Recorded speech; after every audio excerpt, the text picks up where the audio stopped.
Warm good morning to all of you. Now I am back with you the next session and that is all about Plato's ideal state. That means Plato के आदर्श राज के बारे में जो है हम लोग आज की सेशन जो है करेंगे। प्लेटो के न्याय सिद्धांत पे मैंने ऑलरेडी वीडियो बना दिया है, आप मेरे चैनल के प्लेइंग लिस्ट में जाकर जो है तमाम वीडियो को देख सकते हैं, जो फिलहाल जो है बीए पार्ट के लिए, बीए पार्ट थर्ड के लिए जो है इंपॉर्टेंट है। उसके अलावा आप स्टेट पीसीएस के लिए, जेआरएफ के लिए अगर एग्जाम दे रहे हैं तो उसमें प्लेटो के आदर्श राज के सिद्धांत जो है पूछे जाते हैं।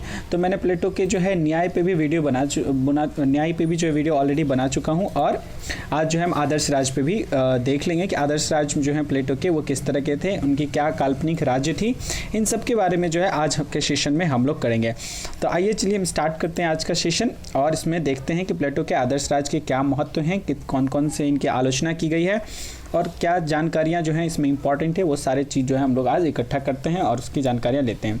कहता है कि प्लेटो का आदर्श राज्य जो है, प्लेटो के समय में यूनान में जो राजनीतिक और सामाजिक अराजकता व्यापक थी, उसी के प्रतिक्रिया स्वरूप उसके आदर्श राज्य की परिकल्पना रिपब्लिक में प्रस्तुत की गई है। रिपब्लिक उनका बहुत ही महत्वपूर्ण एक ग्रंथ था, एक किताब था रिपब्लिक, जिसमें इन्होंने अपने आदर्श राज्य की जो है सारी कल्पना जो है उसमें लिखी थी। इसके साथ साथ इन्होंने आदर्श राज्य में होने वाले उन तमाम जानकारियों को दिया था, जैसे कि प्लेटो के जो आदर्श राज्य में शिक्षा थी, शिक्षा की रणनीति थी, न्याय का जो सिद्धांत था, वो सारे सिद्धांत जो है इन्होंने रिपब्लिक में लिखा है। और रिपब्लिक में सबसे महत्वपूर्ण बातें उन्होंने आदर्श राज्य को लेकर लिखा है। एक आदर्श राज्य, एक ऐसी आदर्श राज्य की कल्पना करते हैं उसमें जिसमें क्या हो सके, लोक कल्याण की बात हो सके, और इसके साथ साथ जो है और भी सारी जो चीज़ें हैं मैं आपको धीरे धीरे करके सबके बारे में बताता हूँ। तो और दूसरी बात मैं ये बता दूँ कि उस समय की अगर मैं बात करूँ, जब प्लेटो ने रिपब्लिक लिखा तो उनको इस चीज़ की जो है नीड दिखी कि एक ऐसा राज्य होना चाहिए जहाँ पे क्या होनी चाहिए कि जनता के हित में किया गया कार्य होना चाहिए, क्योंकि उस समय जो चल रही थी पारंपरिक जो वहाँ की सिचुएशन थी उसके हिसाब से बहुत ही डिफ़िकल्ट था एक मानव को वहाँ सर्वाइव कर पाना। इसीलिए उन्होंने जो है अपने सिद्धांत को, अपने काल्पनिक राज्य का एक स्वरूप जो है तैयार किया और लोगों के सामने प्रस्तुत किया कि राज्य जो है बिल्कुल ऐसा होना चाहिए ताकि क्या हो सके, वहाँ की जनता जो है अपना विकास कर सके और क्या कर सके, उसके साथ वो एक अच्छी ज़िंदगी जी सके। ठीक है, देखते हैं हम आगे। कहता है आदर्श राज्य के स्वरूप का निर्धारण करने में उसने केवल एक दृष्टि से विचार किया है कि राज्य का स्वरूप कैसा होना चाहिए। मतलब उनका जो दृष्टिकोण था, जैसे कि अगर आप किसी भी चीज़ का कल्पना करते हैं तो आपका हर कल्पने में एक दृष्टिकोण होता है। जैसे कि अगर आप सोचते हैं कि आप एज आईएएस ऑफिसर कहीं पे अपॉइंट हो जाएं, तो आपका एक विचारधारा है इसके पीछे कि आप आईएएस बन के या तो लोगों की सेवा करना चाहते हैं, या आईएएस एक अच्छा अधिकारी का पोस्ट है तो आप वहाँ पहुँचकर अच्छा क्या सबसे बेहतर है अभी, तो अगर आप वहाँ पहुँच के क्या चाहते हैं कि हाँ भाई हम एक लायक इंसान बन सकें, अपने माता पिता का सपना करने के लिए आप ऐसा कर सकते, पूरा करने के लिए कर सकते हैं, या विभिन्न जो आपका दृष्टिकोण होता है, दैट इज़ कॉल्ड, यहाँ पे दृष्टि की बात कीजिए कि उनके विचार कैसे थे, उनका कैसा मतलब उनका व्यू क्या था। तो एक ही उनके पास ना एक ही दृष्टिकोण था और उसी दृष्टिकोण से उन्होंने अपने विचार की व्याख्या करके क्या करी थी कि एक काल्पनिक राज्य का जो है वो किया था, परिकल्पना किया था। अब कहता है आदर्श राज्य की परिकल्पना करते समय उसने व्यवहारिक की अवहेलना की, मतलब व्यवहारिकता को थोड़ी सी अवहेलना किया उन्होंने। अवहेलना इन द सेंस हुआ कि व्यवहारिकता मतलब जो जैसे कि अभी हम जो चीज़ को अपने व्यवहारिक में अप्लाई कर पाते हैं, जैसे कि आप क्या करते हैं ना कि जब आपको एग्ज़ाम का प्रेशर आता है तो बहुत ही हार्ड रूटीन बना लेते हैं, इतना हार्ड रूटीन बनाते हैं कि सुबह 6-7 बजे उठ जाना है, 6-7 बजे से 1 घंटे में फ्रेश होके फिर हमको ये पढ़ना है, वो पढ़ना है, ये पढ़ना है। आप एक भी मिनट का रिलीफ अपने पूरे डे में जो है लेते नहीं हैं और इतना हैवी रूटीन बना लेते हैं जिसको फॉलो कर पाना क्या होता है, मुश्किल हो जाता है। तो मतलब आपका वो वाला रूटीन जिसको आप फॉलो नहीं कर सकते हैं वो क्या है, व्यवहारिकता में है ही नहीं, और व्यवहारिकता में जब हुआ ही नहीं तो इस रूटीन का कोई वैल्यू नहीं रहेगा। तो उसी तरह से क्या हुआ कि जब वो ये राज्य की कल्पना कर रहे थे तो वो व्यवहारिक नहीं हुआ, व्यवहारिकता का अवहेलना हो गया, मतलब वो व्यवहारिक रूप से लागू किया जाना बहुत ही मुश्किल हो गया। क्योंकि प्लेटो ने खुद अपने, जब ये रिपब्लिक बुक में उन्होंने खुद लास्ट में लिखा है कि जब वो राज्य की परिकल्पना कर रहे हैं तो क्या कह रहे हैं कि खुद अपनी ही अपने ही कल्पना की बात को वो कह रहे हैं कि ऐसी जो राज्य हो सकती है ये सिर्फ और सिर्फ कहाँ हो सकती है, वैसा स्वर्ग में ही हो सकता है। मतलब उनको खुद लग रहा है कि जो हम राज्य की परिकल्पना किए हैं वो एक क्या है, काल्पनिक है, उसका वास्तविक से दूर दूर तक संबंध नहीं है। अब कहता है तत्कालीन राजनीतिक व्यवस्था के 200 बुराइयों को देखते हुए उसने आदर्श राज्य की रूपरेखा प्रस्तुत किया। लेकिन एक बात और है कि जैसे अभी का कंडीशन हमारा इतना डेवलप्ड है कि हम ग्रेजुएशन में होने के बावजूद, हम ग्रेजुएशन पास होने के बावजूद इस चीज़ को बेहतर तरीके तरीके से समझ सकते हैं कि मतलब वो जो उनकी कल्पना थी वो गलत थी या सही थी। हम बहुत ही अच्छे से उस पर एनालिसिस तैयार कर सकते हैं कि प्लेटो ने कौन सी बात सही सोची थी, कौन सी बात गलत सोची थी, कौन सी बात वर्तमान स्थिति को लाई अप कर रही है, कौन सी बात वर्तमान को लाई नहीं कर रही है। तो ये अभी बता पाना थोड़ा सा आसान होता है कंपेयर टू दैट सिचुएशन। जब उस समय उन्होंने लिखा था, उस समय की जो राजनीतिक स्थिति थी उस समय के हिसाब से ये बेहतर था। मैं आपको एक बात बता दूं कि जब प्लेटो ये लिख रहे थे उस समय एक स्पार्टा नाम का ग्रुप जो है चलता था, जिसमें कुछ ऐसे सैनिक वर्ग थे जिनको जो है कुछ तरह की शिक्षा दिया, जैसे व्यायाम की शिक्षा दी जाती थी और बस ऐसे समझिए ना, शारीरिक शिक्षा ही सिर्फ दी जाती थी और उन्हें इतना कुशल बनाया जाता था कि उसके लगभग 100 लोगों का ग्रुप जो था 20,000 सैनिक का मुकाबला करने के लिए तात्पर्य था। मतलब 20,000 सैनिकों का मुकाबला जो है अकेले 100 आदमी, स्पार्टा के 100 आदमी ने इनसे मुकाबला किया था और जीत भी लिया था। अब आप इसी समझ सकते हैं कि स्पार्टा के जो लोग थे वो कितने शक्तिशाली थे और कितना गुणवान थे। तो उस स्पार्टा में जो नियम कायदे कानून फॉलो किए जा रहे थे उससे जो है प्लेटो बहुत ज़्यादा प्रभावित था, क्योंकि वो शारीरिक रूप से और मानसिक रूप से इतना ज़्यादा अपना विकास करते थे ताकि क्या हो सके कि वो मतलब ज़्यादा से ज़्यादा लोगों पर क्या करें, अपना प्रभाव छोड़ सकें और उनका कोई इफेक्ट उनके राज्य पे नहीं पड़ सके, इसका वो खास ध्यान रखते थे। उसी से प्रभावित होकर प्लेटो ने भी अपने आदर्श राज्य रिपब्लिक में जो है आदर्श राज्य की कल्पना की। अब कहता है कि आदर्श राज्य की विशेषताओं की बात करें तो दार्शनिक राजाओं का शासन, जैसे कि देखिए उसने क्या करा था, प्लेटो ने क्या कहा था कि एक शासक वर्ग का एक सबसे इंपॉर्टेंट कौन होगा, दार्शनिक राजा, और सारा जो शासन है वो दार्शनिक राजा के ही अधीन कर दिया था। कहता है कि आदर्श राज्य की सर्व प्रमुख विशेषता, अगर सर्व प्रमुख विशेषता क्या था कि आदर्श राज्य मतलब जैसे कि उसने 3 कैटेगरी में जो है बांट दिया था, ठीक है। पूरे जनता जो थी उसकी पूरी जनता को कितने कैटेगरी में बांटना चाहता था, 3 कैटेगरी में बांटना चाहता था। और उसमें सबसे मुख्य अगर हम किसी को देखें तो किसने, दार्शनिक राजाओं को। और उसके बाद अगर उसके आदर्श राज्य की बात करें तो आदर्श राज्य में सबसे इंपॉर्टेंट न्याय था, उसके बाद शिक्षा व्यवस्था थी और भी कई सारी चीज़ें हैं जो मैं आपको धीरे धीरे करके बताता हूँ। अब कहता है राज्य तभी आदर्श रूप ग्रहण कर सकता है जब राज्य का शासन क्या हो, निस्वार्थ हो। सबसे इंपॉर्टेंट पॉइंट क्या है, जब राज्य का जो शासन हो कहना चाहिए निस्वार्थ होना चाहिए, कर्तव्य परायण होना चाहिए और दार्शनिक शासकों द्वारा किया जाए। और किसके द्वारा किया जाए, दार्शनिक। जैसे कि आज अगर हम अपनी देश की बात करें तो अपने देश में देखिए कि एक IAS ऑफिसर बनने के लिए कितना मेहनत करना पड़ता है। इनफैक्ट IAS ऑफिसर तो बहुत ऊंची पोस्ट है और मैं एक नीचे पोस्ट की बात करूं, आपको अगर रेलवे ग्रुप D में अगर नौकरी चाहिए फिर भी आपको कड़ी से कड़ी मेहनत करना पड़ता है। आपको अगर पुलिस की सबसे नीचे पद की नौकरी चाहिए, कांस्टेबल की अगर नौकरी चाहिए तो भी आपको कड़ी मेहनत करके ही एग्ज़ाम निकालना पड़ता है। लेकिन एक MLA बनने के लिए कोई क्राइटेरिया नहीं होता है, MLA बनने के लिए कोई क्राइटेरिया, PM बनने के लिए कोई एजुकेशन क्राइटेरिया होता ही नहीं है। एटलीस्ट उन्हें ग्रेजुएशन या फिर कोई ऐसी डिग्री होनी चाहिए या कोई ऐसा कॉम्पिटिटिव एग्जाम होना चाहिए जिसको पास करके आया हुआ व्यक्ति में आप एक चीज़ तो देख सकते हैं कि उनके पास इतनी बुद्धि है। आज क्या होता है, जो एक अनपढ़ आदमी क्या कर रहा है, एक अनपढ़ नेता क्या कर रहा है कि IAS को बता रहा है कि ये नियम बनाओ, ये कानून बनाओ, ऐसे करो। भाई जब तक अनपढ़ लोग शासन में रहेंगे तब तक देश का विकास क्या होगा, बहुत ही धीमी गति से चलेगा, ठीक है। हमारे यहाँ पंडित कौन बनता है, हमारे यहाँ पुजारी और या फिर पृष्ठ कौन बनते हैं, तो वो बनते हैं। आप देखिए कि किसी के घर में ऐसा होता है या किसी के गार्जियन ऐसा कहते हैं कि जाओ तुम पुजारी बन जाओ, ऐसा हुआ है? नहीं, सबके गार्जियन क्या चाहते हैं कि मेरा बच्चा क्या करे, कुछ अच्छा करे, इंजीनियरिंग करे, डॉक्टरी करे, यही सब चाहते हैं। पुजारी बनने के लिए कोई किसी को क्यों नहीं कहता है, क्योंकि पुजारी आदमी तब बनता है जब आदमी क्या हो जाए, जब आदमी कुछ भी नहीं कर पाता है। इसमें कुछ लोगों को थोड़ा बुरा भी लगेगा, उसके लिए माफ़ी चाहता हूँ, लेकिन पुजारी आदमी तभी बनता है जब वो अपने लाइफ में ज़्यादातर चीज़ों में जो सक्सेस नहीं हो पाता है, तब जाकर वो लास्ट में किसी मंदिर का पंडित बन जाता है या फिर इस तरह की भावना जो है आपको। देखिए अब यहीं अगर हम दूसरे देश की बात करें तो जैसे देखिए कि अगर मैं आपको एक बात बताता हूँ, वहाँ की बात बताता हूँ, आपने उनका नाम जरूर सुना होगा, बिग बैंग थ्योरी का नाम आपने सुना होगा। तो बिग बैंग थ्योरी को देने वाले कोई दूसरे आदमी नहीं है, पृष्ठ ही है, उनका नाम जॉर्ज लेवेंतेरे है। तो अब बताइए कि बिग बैंग थ्योरी देने वाला एक पुजारी, अगर दूसरे देश का एक पुजारी इतना ज्ञान रखता है कि वो क्या कर सकता है कि मतलब बिग बैंग जैसी थ्योरी को दे सकता है, लेकिन हमारे यहाँ का अगर आप MLAs को देख लीजिए, उनके पास इतना ज्ञान ही नहीं है। उनको इनफैक्ट ये नहीं पता चलता है कि कभी कभी आप किसी राज्य का या किसी ऐसे मतलब जगह का नाम लेकर उनसे पूछेगा तो उन्हें ये नहीं पता चलेगा कि ये हमारे उत्तरी एरिया में है, ये उत्तरी भारत में है, दक्षिणी भारत में, पूर्वी भारत में, उन्हें ये तक नहीं पता चलता है। ये भारत में है भी कि नहीं ये भी भी कहना कितने नेताओं के लिए मुश्किल हो जाएगा।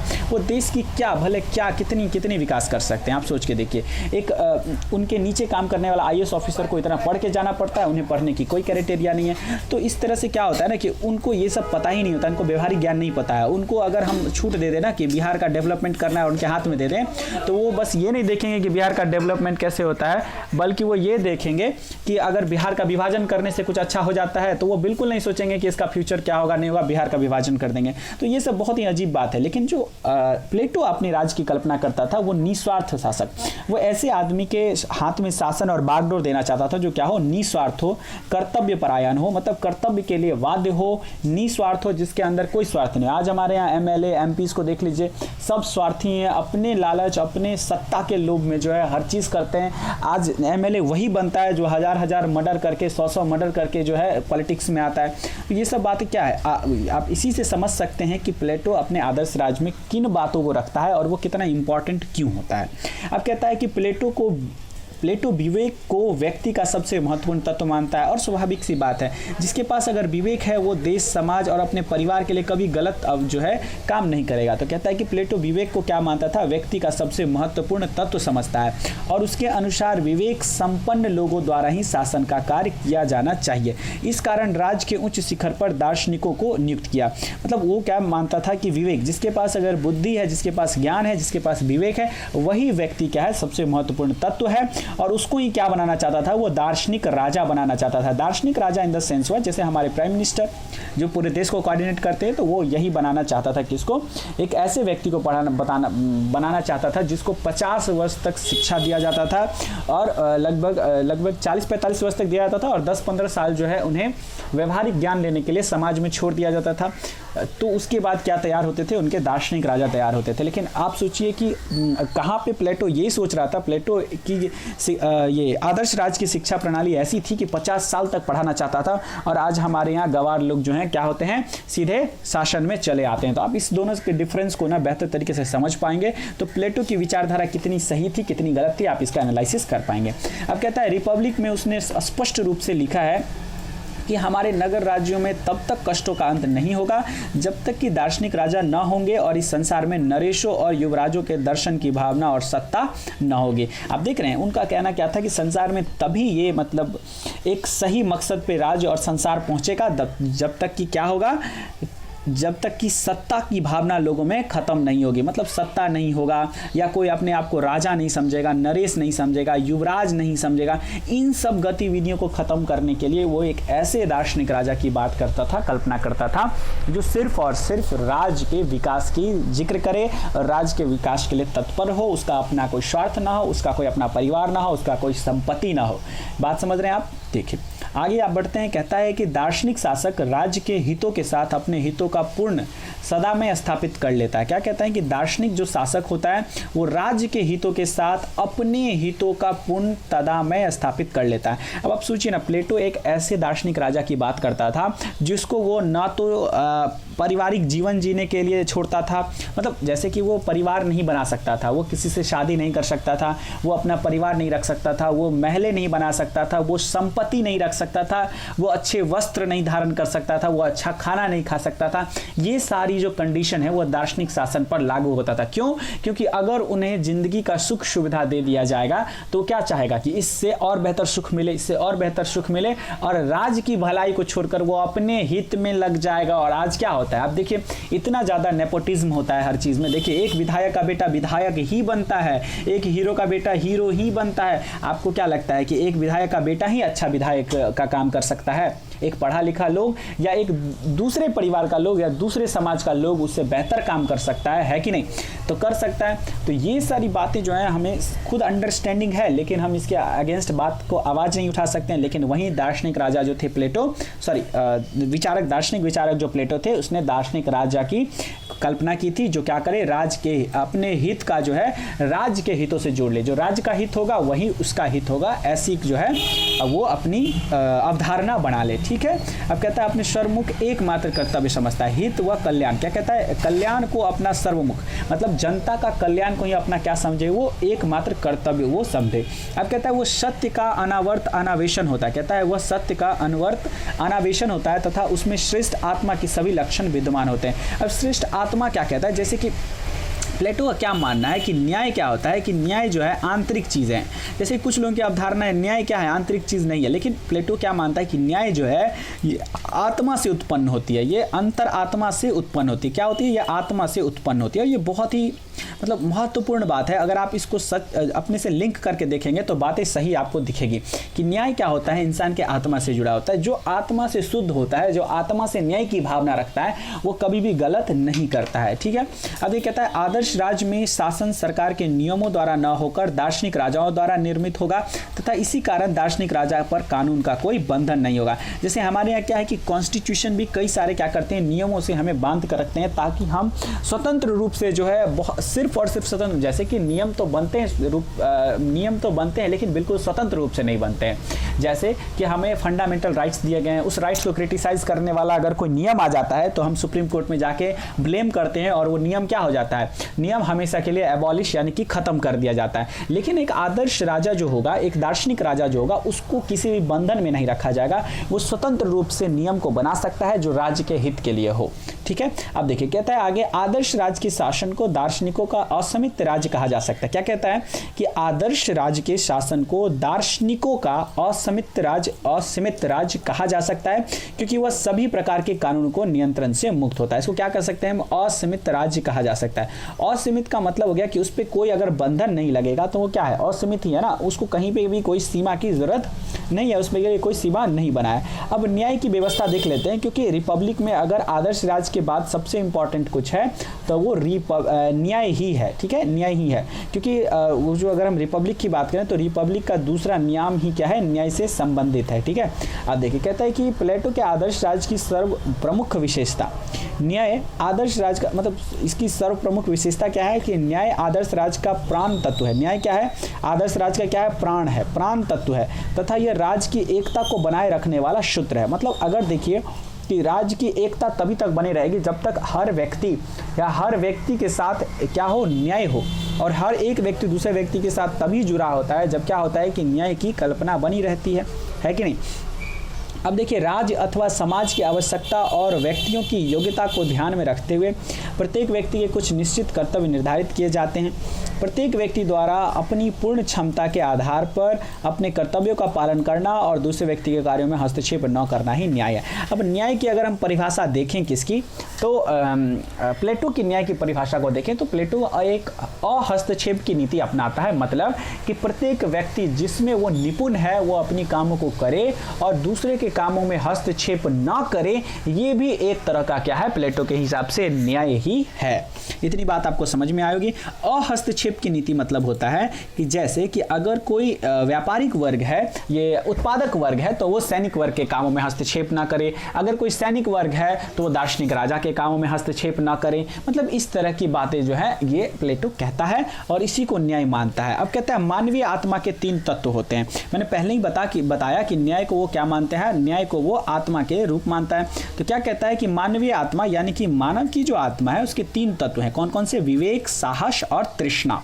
अब राज्य के नागरिकों के 3 वर्ग हैं, शासक, सैनिक और उत्पादक। वो विवेक का अर्थ समझता है कि ये शासक वर्ग से समझता है, साहस का अर्थ समझता है कि सैनिक से होता है, और तृष्णा का अर्थ समझता है क्या, उत्पादक वर्ग से होता है। इसका मतलब है कि वो पूरे मतलब अगर हम राज्य की बात करें तो पूरे राज्य के तमाम नागरिकों को A to Z नागरिकों को 3 भाग में ही कैटेगराइज्ड कर देता है, 3 भाग में ही बांट देता है। उसमें एक आता है विवेक वाले व्यक्ति, जिसके पास विवेक है वो शासक वर्ग बनेगा, जिसके पास साहस है, लड़ने का बहादुर है अगर वो, तो वो सैनिक वर्ग बनेगा, और जिसके पास तृष्णा है वो क्या बनेगा, उत्पादक वर्ग बनेगा।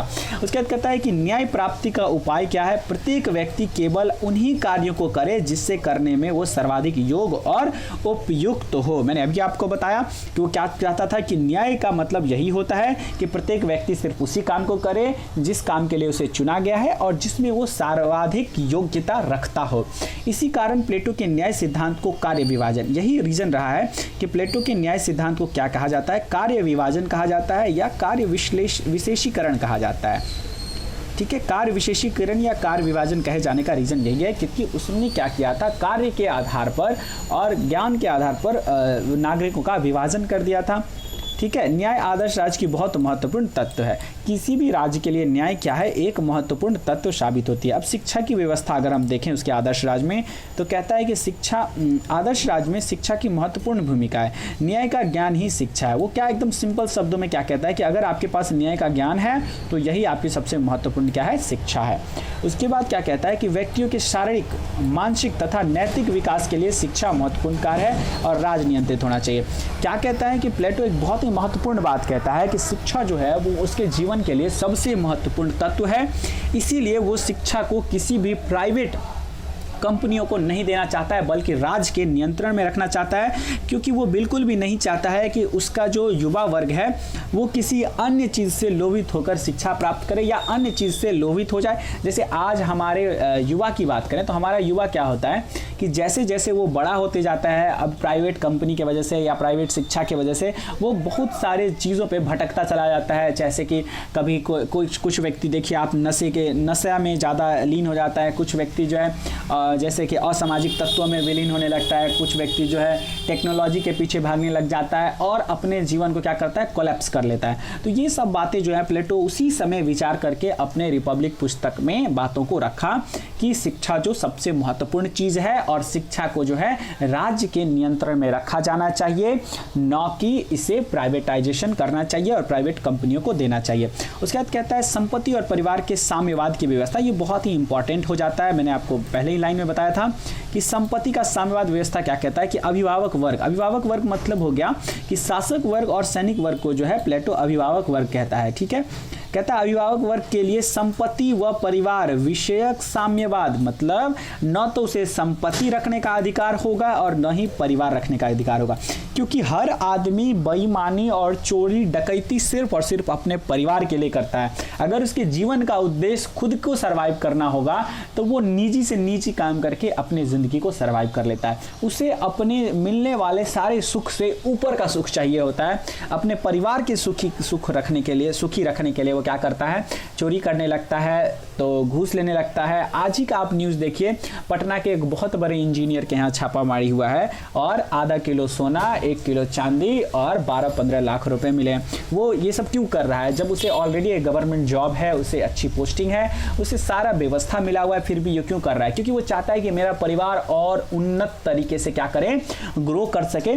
तो ये सारी बातें हैं, इसीलिए वो क्या किया, प्लेटो ने पहले ही क्या कर दिया कि भ्रष्टाचार ना फैले, इसीलिए उसने क्या किया कि जो अभिभावक वर्ग है, यानी कि ना तो अभिभावक वर्ग कहने का तात्पर्य शासक और सैनिक वर्ग को ना तो संपत्ति रखने का अधिकार दिया, ना परिवार रखने का अधिकार दिया। अब कहता है साम्यवाद ही ऐसी परिस्थिति उत्पन्न कर सकती है जिसमें अभिभावक वर्ग कुशलता पूर्वक राज्य हित में अपने कर्तव्यों का पालन करे। मतलब साम्यवाद ही एक ऐसा पॉइंट निकल कर आता है जिसमें जो ये अभिभावक वर्ग है वह कुशलता पूर्वक जो है अपने काम को करेगा, क्योंकि उसके पास ना परिवार का टेंशन होगा और ना ही क्या होगा, उससे संपत्ति का टेंशन होगा, ताकि वो क्या करे, स्वतंत्र रूप से और जनता के हित में जो है काम करेगा। अब कहता है साम्यवादी व्यवस्था क्या करता है, स्त्रियों के स्वतंत्रता व समानता की बात करता है। और साम्यवादी में एक चीज़ क्या होता है कि सब व्यक्ति जो है समान होता है, सब व्यक्ति क्या होता है, समान होता है। स्त्रियों के स्वतंत्रता व समानता की बात है, मतलब स्त्रियों को यहाँ पे स्वतंत्रता पूरी तरह से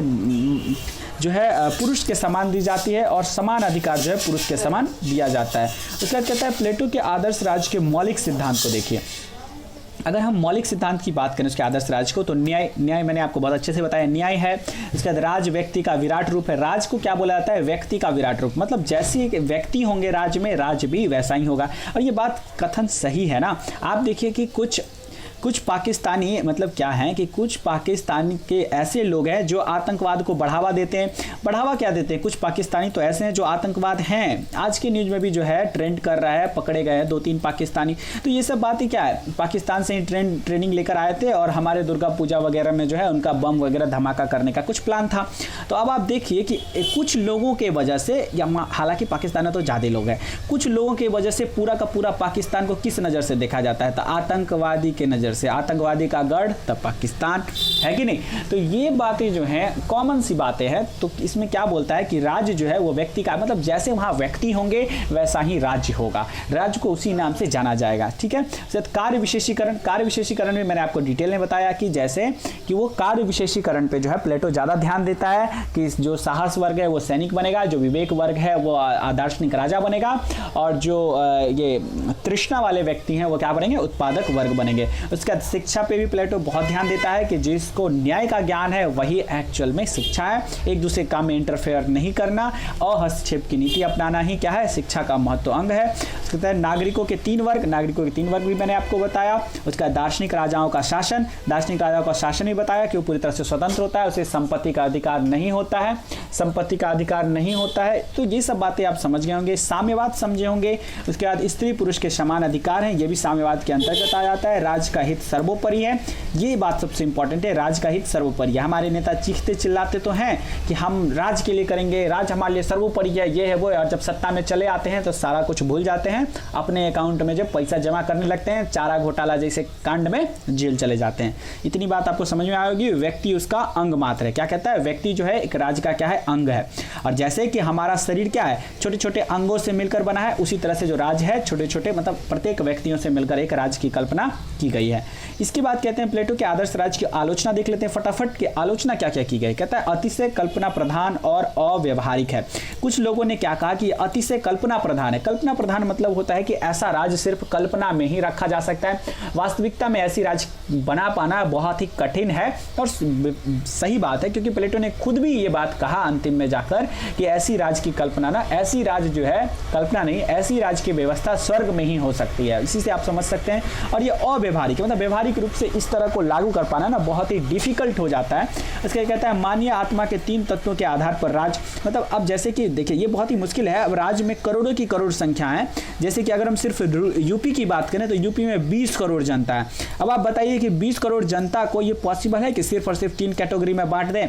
नॉट पॉसिबल है, क्योंकि 20 करोड़ जनता में कई सारे ऐसे जनता है जिनका दिमाग इतना तेज होगा कि वो कई सारी चीज़ों में, जैसे वासना में वो ज़्यादा परफेक्ट होंगे, हो सकता है उनकी शिक्षा बुद्धि इतना तेज होगा, मतलब कई सारी चीज़ों में वो क्या हो सकता है? अव्वल हो सकता है, अच्छा हो सकता है। लेकिन किसी एक ही कैटेगरी में उसको रख देना ये अच्छा नहीं होगा। जैसे अगर हम आज IAS की तैयारी करते हैं तो आपने देखे होंगे कि IAS कितने सारे लोग जो हैं एक बार में अटेम्प्ट नहीं कर पाते हैं। फर्स्ट ट्राई, सेकंड ट्राई और थर्ड ट्राई जाकर थर्ड ट्राई में निकलता है। किसी का 5 बार में निकलता है, किसी का 8 बार में निकलता है, किसी का पहले बार में भी निकल जाता है। तो प्लेटो यहाँ क्या करता है कि पहले बार में जो पास कर जाता है उसको विवेक वाला व्यक्ति मानता है, और पहले जो फेल हो जाता है एग्जाम में, उसे उत्पादक वर्ग यानी तो सैनिक वर्ग में दोबारा एग्जाम लेकर रख देता है। तो इस तरह से राज्य की अगर हम कल्पना करेंगे, एक ही बार में डिसाइड कर लेंगे कौन व्यक्ति विवेकशील है, कौन व्यक्ति विवेकशील नहीं है, तो ये बहुत ही डिफिकल्ट हो जाएगा और ज्यादातर लोग क्या हो जाएंगे? उसमें उत्पादक वर्ग में चल जाएंगे, जबकि उनकी क्षमता क्या होगी? दार्शनिक राजा से बेहतर उनके पास क्षमता और बुद्धि होने के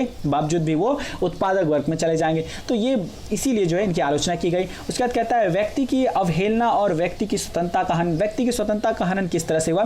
जैसे कि आज हमारे यहाँ स्वतंत्रता है कि हम जिस कार्य को करना चाहते हैं हम कर सकते हैं, बस वो नियम के विरुद्ध ना हो। जैसे कि अगर हम पढ़ाना चाहते हो तो हम पढ़ा सकते हैं, अगर आप खेलने में अच्छा हैं तो आप खेल सकते हैं, अगर आप ये क्या बोलते हैं कि जैसे कि आप अगर मूवी इंडस्ट्रीज में अच्छा करते हैं तो आप मूवी में जा सकते हैं, डांसिंग में अच्छा डांसिंग में, सिंगिंग, पेंटिंग है, एवरीथिंग है, आप पूरी तरह से स्वतंत्र हैं। लेकिन प्लेटो के राज्य में ऐसा नहीं था। प्लेटो के राज्य में जिसको एक बार जिस विभाग के लिए चुन लिया जाता था उन्हें उसी काम को करना पड़ता था, इसीलिए भी इनकी आलोचना हुई। अब कहता है जनसंख्या के बड़े भाग उत्पादक वर्ग की उपेक्षा करेंगे, और सही बात है ना।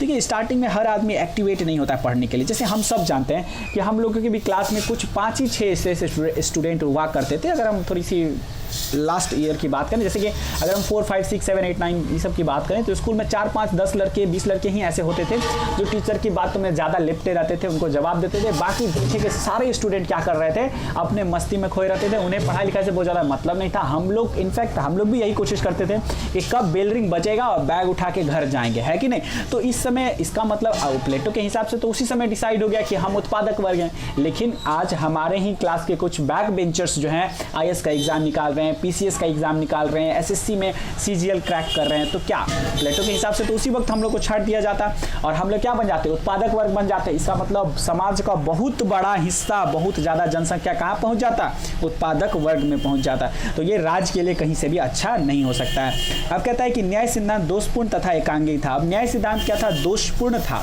और एकांगी था, केवल कर्तव्य अधिकार था। मतलब देखिए, अब लोगों की स्वतंत्रता ना हो और सिर्फ और सिर्फ मतलब अधिकार था ही नहीं, सिर्फ और सिर्फ क्या था, कर्तव्य थे। जैसे किसी भी राज्य में क्या होता है कि दोनों चीज होना चाहिए, आपका कर्तव्य अगर बटा हुआ है तो अधिकार भी बटा हुआ होना चाहिए, ठीक है, ये दोनों चीज होना चाहिए। लेकिन उनके राज्य में क्या था कि सिर्फ और सिर्फ क्या थे, कर्तव्य थे, अधिकार का कोई जिक्र था ही नहीं। उसके बाद कहता है साम्यवादी व्यवस्था मानवीय प्रकृति के मूल तथा स्वाभाविक सिद्धांतों के विरुद्ध था। जो साम्यवादी व्यवस्था था वो क्या था, मानवीय प्रकृति के मूल तथा स्वाभाविक सिद्धांतों के विरुद्ध था। ये भी बात आप समझ रहे हैं। तो कहता है विवेक को अतिशय महत्व था, विवेक को बहुत ज्यादा महत्व दिया गया था। उसके बाद कहता है दार्शनिक शासक की असीमित और निरंकुश सत्ता थी। मतलब क्या हो गया कि दार्शनिक शासक जो थे, जो मेन आदमी थे हमारे, जिसमें वो आदर्श राज्य की बागडोर देना चाहता था प्लेटो, उसको क्या किया गया था, असीमित मतलब बहुत ही ज्यादा उसे पावर दे दिया गया था। उसे किसी भी नियम या कानून में नहीं बांधा गया था। वो स्वतंत्र रूप से क्या कर सकता है कि नियम कानून बना सकता है। लेकिन देखिए, सत्ता का लालच इतना बुरा होता है कि जब आदमी के पास पावर आ जाती है, सत्ता आ जाती है, तो आदमी जनरली उसका मिसयूज कर बैठता है। तो अगर हम किसी व्यक्ति को इतना ज़्यादा स्वतंत्रता दे देंगे कि वो किसी चीज़ से बंधा ना हो, तो हो सकता है कि वो गलत काम को भी शुरू कर दे, हो सकता है जनता पर अन्याय करना शुरू कर दे। तो कई सारी बातें जो है सामने आ जाती है और कई सारे विचारकों ने इनकी आलोचना की है। अब अगर हम महत्व को देखें तो देखिए, महत्व भी बहुत सबसे इंपॉर्टेंट है। ऐसा नहीं है कि उनकी आलोचना हो गई तो उन्होंने कुछ अच्छा नहीं किया। महत्व मतलब उनकी जो राज्य है वो बहुत महत्वपूर्ण भी है। उस समय की बात करें तो कहता है राज्य में सुशासन तथा व्यवस्था उत्पन्न करने के लिए आदर्श राज्य की रूपरेखा प्लेटो प्रथम आदर्शवादी विचारक है।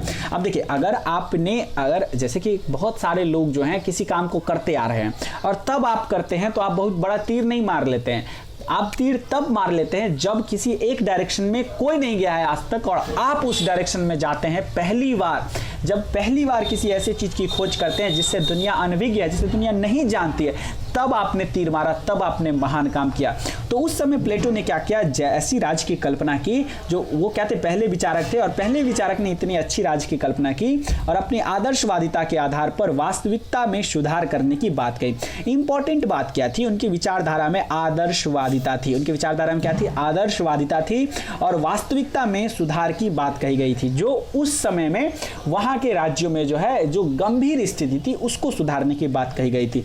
अब कहता है आदर्श राज्य के चित्रण में एक ऐसा प्रतीक खड़ा किया गया है कि जैसे कि वास्तव में राज्य को होना चाहिए। और सही बात है कि ऐसा जैसे वास्तव में अगर हमारा राज्य ऐसा हो जाए कि मतलब हमारे जो शासक वर्ग हैं वो लोभी ना हो, निस्वार्थ भावना से काम करे, तो आज जो हमारे देश में बेरोजगारी का संकट आया है, या आज हमारे देश में जैसे देखिए कि आप पुल बना के जाती है, या हमारी सरकार पुल के लिए पैसे देती है, 10 करोड़ रुपए दी, वो पुल 1 करोड़ रुपए का भी नहीं होता है, 6 महीने साल भर में पुल टूट जा रहा है।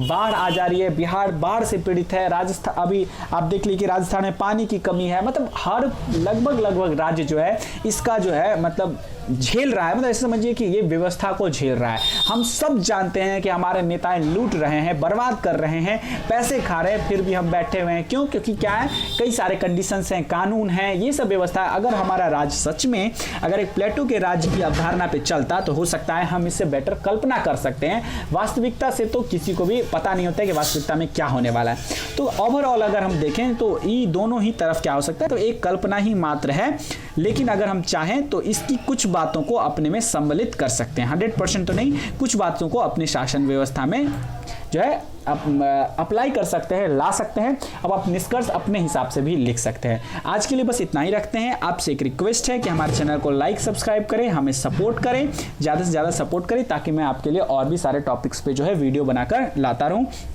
आज के लिए बस इतना ही रखते हैं दोस्तों।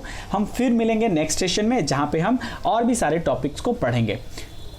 मिलते हैं नेक्स्ट क्लास में। Thank you so much.